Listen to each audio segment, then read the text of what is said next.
And thank you all for having me here today. You know, your mention of Viktor Frankl is particularly important in terms of what I have to say here, because there's some parallels between Viktor Frankl, who spent a lot of his time in a concentration camp in Nazi Germany, and yet was able to figure out a way to write about meaning out of that experience. There are parallels to the lives of the enslaved Africans who, against their will, had to serve in this institution that we call chattel slavery for nearly 250 years. And yet, they did some amazing things, not the least of which was creating a whole body of music that survives today.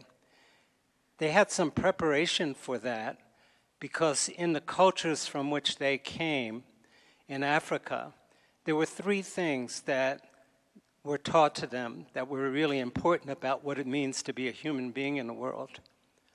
One was the importance of music for everything you do.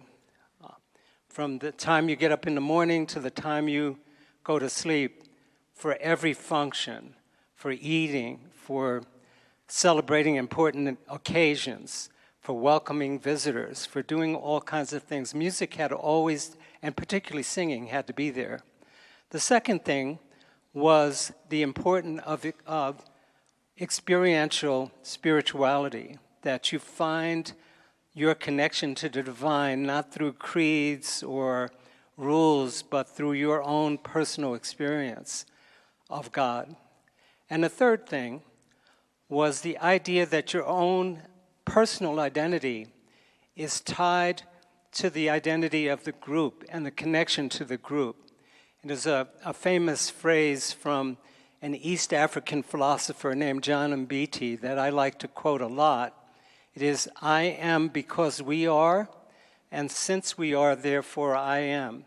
In other words, that I cannot think of myself as separate from the group, but also the group cannot think of itself as separate from me, that we have this reciprocal relationship that we have with each other. And so in slavery, they found that these things that they had been taught in their initial cultures and was passed on for generation to generation during the slave period, that they could really draw on this in a way that wasn't possible maybe in their homeland. Because what they discovered was that during a time of deep personal and collective crisis is when we really do figure out what it is that's important. And for them, they did it partially through the songs that they created, which also motivated them and supported them in their fight for justice, their fight for freedom. And these songs that have survived up until today, many of them have, a lot of them have been lost, survived up until today, tell us a lot about what it means to be human, about what it means to be connected to each other, what justice means, what freedom means. And I have found in my own life a lot that I can draw on from these songs.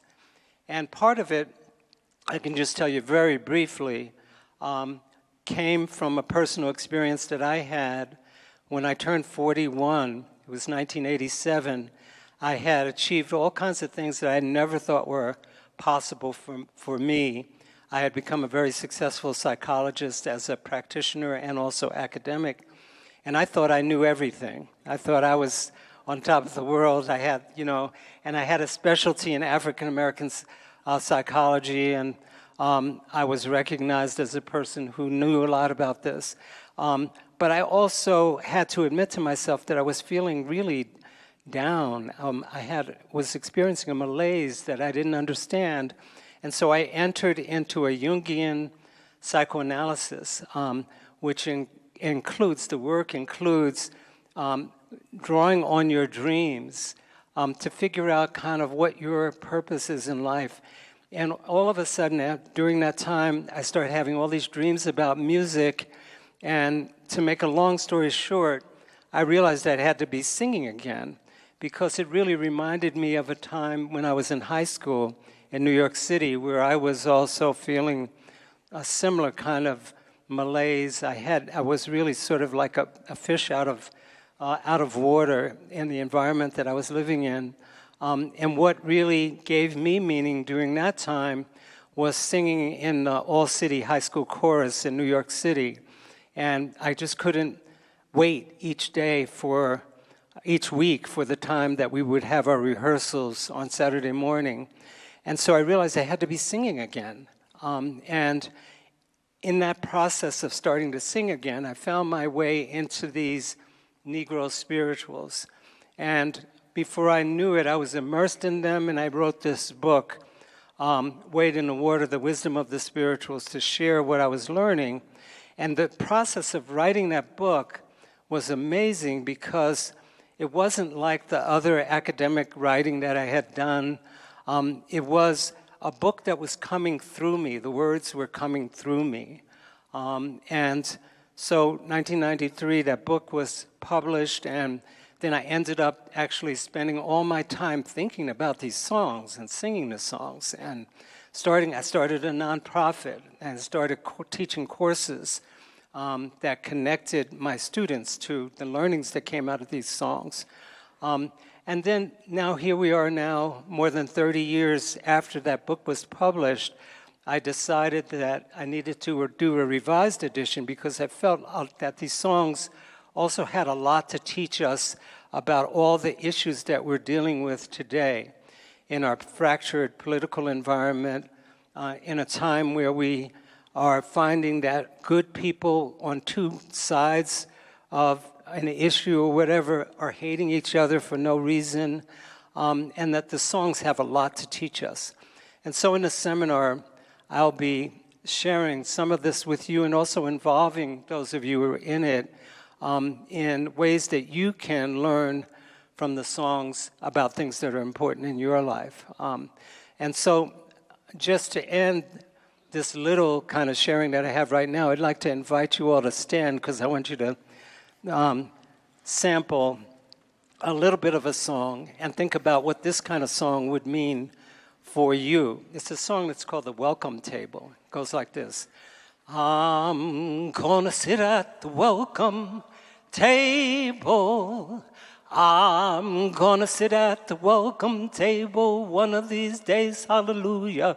I'm gonna sit at the welcome table. I'm gonna sit at the welcome table one of these days.